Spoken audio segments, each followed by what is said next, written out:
നമസ്കാരം, ഞാൻ ഡോക്ടർ സൂര്യ. ഇന്ന് നമുക്ക് ഗർഭകാലത്തെ ആദ്യ 4 ആഴ്ചയെക്കുറിച്ച് ഡിസ്കസ് ചെയ്യാം. 280 ദിവസം, അതായത് 40 ആഴ്ചയാണ് പൂർണ്ണമായൊരു ഗർഭകാലയളവ്. അതിലെ ആദ്യത്തെ മാസമാണ് 1 മുതൽ 4 വരെയുള്ള ആഴ്ചകൾ. ഈ 280 ദിവസത്തിൽ ഓരോ ദിവസവും ഗർഭിണിക്ക് ഒരുപാട് പ്രത്യേകതകളും ഒരേപോലെ പ്രാധാന്യം അർഹിക്കുന്നവയുമാണ്. ഓരോ ദിവസവും ശരീരത്തിൻ്റെയും ഗർഭസ്ഥ ശിശുവിൻ്റെയും റിക്വയർമെൻറ്റ്സ് വ്യത്യസ്തമായിരിക്കും. ഈ ഗർഭകാലയളവിൻ്റെ എല്ലാ കാൽക്കുലേഷനും അവസാനത്തെ മാസമുറയുടെ ആദ്യത്തെ ദിവസത്തെ അനുസരിച്ചാണ് ചിട്ടപ്പെടുത്തിയിട്ടുള്ളത്. ഇനി നമുക്ക് എന്തൊക്കെയാണ് ഫസ്റ്റ് സിംറ്റംസ് ഓഫ് പ്രഗ്നൻസി എന്ന് നോക്കാം. ഏറ്റവും പ്രധാനപ്പെട്ട ലക്ഷണം ആബ്സെൻസ് ഓഫ് പീരീഡ്സ് അഥവാ മാസമുറ വരാതിരിക്കുക. പിന്നെ മാറിടങ്ങളിലുണ്ടാകുന്ന വേദന, ഭക്ഷണശീലങ്ങളിലുണ്ടാകുന്ന മാറ്റം, മൂഡ് സ്വിങ്സ്, യൂറിനേഷൻ്റെ ഫ്രീക്വൻസി ഇൻക്രീസ് ചെയ്യുക, നെഞ്ചെരിച്ചിൽ, തലകറക്കം, തലവേദന, ഉറക്കക്കൂടുതൽ തുടങ്ങിയവയെല്ലാം പ്രഗ്നൻസിയുടെ ആദ്യ ലക്ഷണങ്ങളാണ്. ഇനി എന്തൊക്കെയാണ് ആദ്യത്തെ സൈൻസ്, അതായത് ശരീരം നിങ്ങൾക്ക് കാണിച്ചു തരുന്ന ലക്ഷണങ്ങൾ ഏതെല്ലാമാണെന്ന് നോക്കാം. സ്തനങ്ങളുടെ വലുപ്പം വർദ്ധിക്കുക, നിപ്പിളിന് ചുറ്റുമുള്ള ഏരിയോള കറുത്ത നിറത്തിലാവുക, വെജൈനൽ ഡിസ്ചാർജ് കൂടുക, ആകമൊത്തം ഒരു ബ്ലോട്ടഡ് ഫീലിംഗ്, ഇതെല്ലാം പ്രഥമ ദൃഷ്ടിയാൽ ഒരു പ്രഗ്നൻ്റ് ലേഡിയിൽ കാണുന്ന ലക്ഷണങ്ങളാണ്. ഇനി അടുത്ത സംശയം എപ്പോഴാണ് UPT ചെയ്യേണ്ടതെന്നാണ്. നിങ്ങൾക്ക് പീരീഡ്സ് മിസ്സായതിൻ്റെ 2 ദിവസത്തിനുള്ളിൽ തന്നെ യൂറിനറി പ്രഗ്നൻസി ടെസ്റ്റ് ചെയ്ത് നോക്കാവുന്നതാണ്. എന്നാൽ ചില സമയങ്ങളിൽ ആദ്യത്തെ 2 ദിവസങ്ങളിൽ ഈ ടെസ്റ്റ് നെഗറ്റീവായി വന്നേക്കാം. ഇങ്ങനെയുള്ളപ്പോൾ ഒരാഴ്ചയ്ക്ക് ശേഷം വീണ്ടും പീരീഡ്സ് ആയിട്ടില്ലെങ്കിൽ ആ ടെസ്റ്റ് റിപ്പീറ്റ് ചെയ്യാവുന്നതാണ്. ഇനി UPT പോസിറ്റീവായാൽ ആദ്യം എന്താണ് ചെയ്യേണ്ടതെന്ന് നോക്കാം. നിങ്ങളുടെ UPT പോസിറ്റീവായാൽ ആദ്യം ചെയ്യേണ്ടത് ഒരു ഡോക്ടറുടെ അപ്പോയിൻമെൻറ്റ് ബുക്ക് ചെയ്യുക എന്നതാണ്.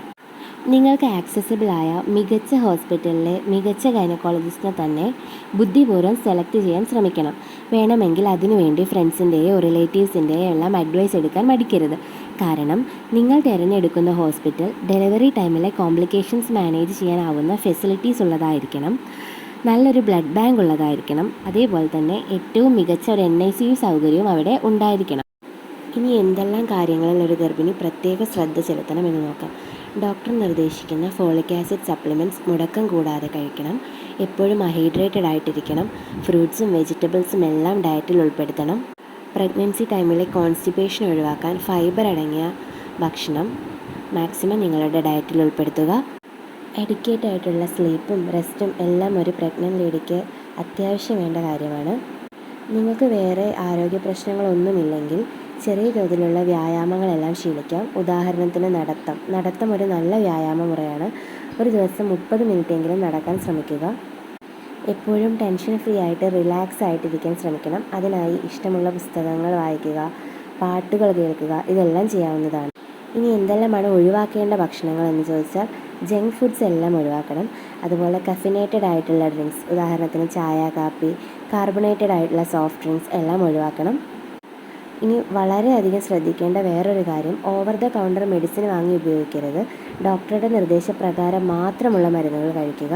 നിങ്ങൾക്ക് എന്തെങ്കിലും പ്രീവിയസ് മെഡിക്കൽ ഹിസ്റ്ററി ഉണ്ടെങ്കിൽ, നിങ്ങൾ തുടർച്ചയായി എന്തെങ്കിലും മരുന്ന് കഴിക്കുന്ന ആളാണെങ്കിൽ നിങ്ങളുടെ ഡോക്ടറുടെ നിർദ്ദേശപ്രകാരം ഈ മരുന്നുകൾ ഗർഭകാലത്ത് സുരക്ഷിതമാണെങ്കിൽ മാത്രം ഉപയോഗിക്കുക. അല്ലെങ്കിൽ അതിന് സബ്സ്റ്റിറ്റ്യൂട്ടായ മറ്റു മരുന്നുകൾ ഡോക്ടറുടെ നിർദ്ദേശപ്രകാരം കഴിക്കാൻ ശ്രമിക്കുക.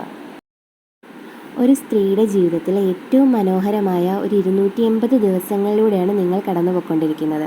അതിനാൽ ചെറിയ അശ്രദ്ധകൾ പോലും ഒഴിവാക്കി ഈ കാലയളവ് ഏറ്റവും മനോഹരമായി എൻജോയ് ചെയ്ത് മുന്നോട്ട് പോകാൻ ശ്രമിക്കുക.